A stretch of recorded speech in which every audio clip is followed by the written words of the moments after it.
me, Lala. Anyone who knows me knows I'm a Gundam fan. First off, I want to apologize for the light. I think my bulb is gonna die soon. That is a cat's tail. Sasha's hanging out. Aren't you, Sasha? Anyway, please don't break anything. It's my only request.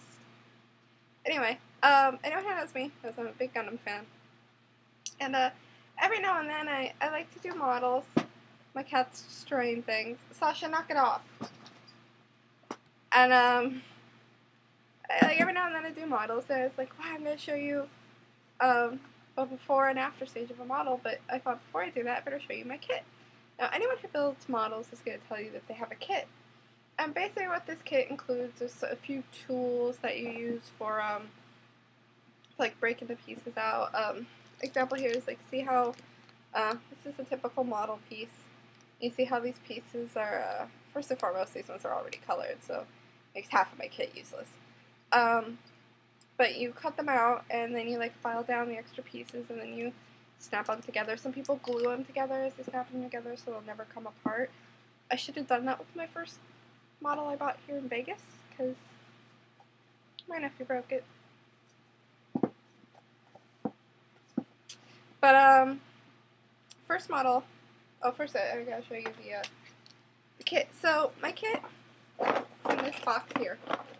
You can hear the noise it makes. This is like a Pepperidge bar. This is a Swiss quality, like, you know, cheeses and sausages and all that come in here. Buy one at the box. You can see why here is I've got 2 boxes. I've got another box and a box, and then all my markers. I'll explain the markers here in a moment, but aside for the moment, this little box, this is the model I made that my nephew and the cat have destroyed, but this box actually holds my tools. So, let's give you a brief rundown of what my tools are and what I use them for. This is a sponge. Now, this is it's more like a sanding sponge. And I use this to sand down the pieces after I've broken them off and all that. I have a little, oops, a piece fell out here, screwdriver set. Basically, again, this is to help me peel off edges if there's, like, sometimes when pieces cut, they don't cut evenly. Or you'll just, on the mold, you'll have a little piece hanging off. So, this does good. The flathead does good for scraping off. I have a little piece of cardboard for 2 reasons. One is to help, you can see the marker things to help get the marker started sometimes. Other times I'll cut on it. If I have to cut out little pieces, or if I have to cut out pieces of tape, you tape them on, so when you color it, the color doesn't get everywhere, except for where you want it to go. Then I have a couple brushes. These are like from a makeup kit, but what I use them for is after I sand it, I use this to brush off any of the sanding pieces I've got left. And sometimes if you just need to brighten up, like, some of the paint, you just do that. Or if you age something, a lot of times people will use the sand to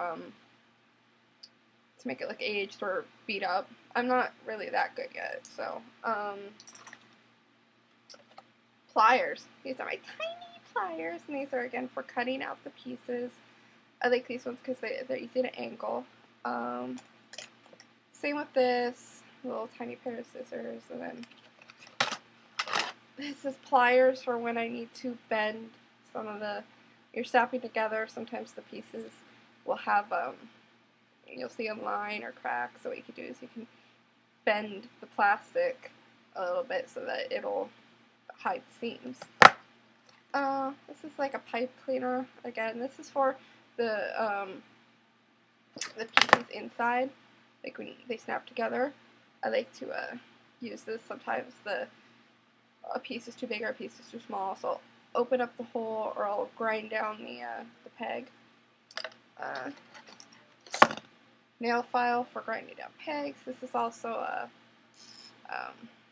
filer for, this is basically for what I use that tool for. If you're having a really stubborn piece, you just yank it in one of those little sockets and you keep turning it until the socket opens up more. I use these to remove paint. They're little, God, I don't know what they are. I want to say sculpting tools. I'm sure this came from a makeup kit as well. I don't know where I got them.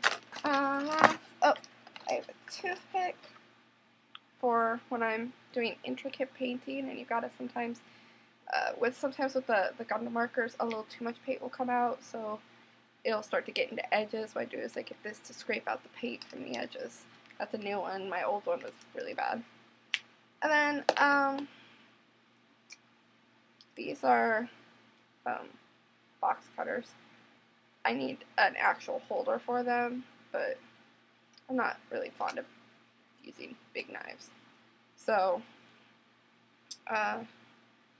yeah, that's that. And I'll show you the markers here. Now, you don't have to use their markers, but I do like to use the Gundam markers. They make their own, Gunpla makes their own markers. For those who don't know, Gunpla means Gundam Plastic. It's their 30th anniversary. But, grab a few here. There we go. Some of the different kinds. This is a tiny one. This is for getting into edges. Is this the broken one? This is the broken one.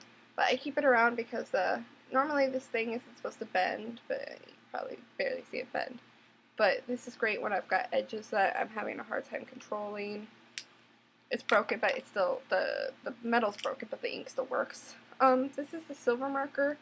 It literally paints a metallic silver over something, which is really cool.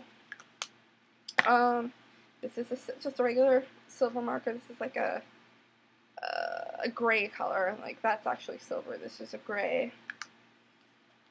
And then this is a white, and it's usually used for, I think, detailing. But compared to the silver, you see how the tops are different. That's not just for show. There are reasons. I don't remember what the reasons are, but there are reasons. I think one's got a broader tip or something like that. But anyway, they're really cool. They're kind of expensive, like $3 a marker. So they last forever, except for my purple ones. I can never get the purple ones to work. This is gonna be my model. I got it like a year or two ago. I like working with the tiny models because they're not as complex. Or at least I think they're not as complex. I think I have the Trojan horse. I'm pretty sure I have the Trojan horse.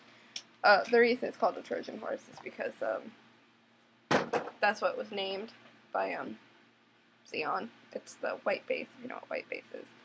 I hope my voice was a little louder this time. I'm trying to work on that. I think I'm going to get an external external microphone at some point, but they're expensive. They're like $40 for a external USB mic.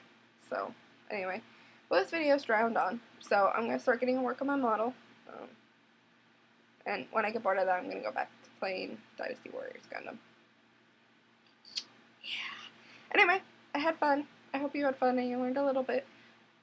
Working in the lighting situation, unfortunately, this place is old and doesn't have above ceiling lighting, which sucks. Really sucks, because all the rooms, I mean, what's cool about it is this place could be black as night at any point in the day. It could be 2 o'clock in the afternoon. And because there's no above headlamp, just pull down the shades, blot out all sun, and I can sleep. Yeah. Anyway, talk to you later. Bye-bye.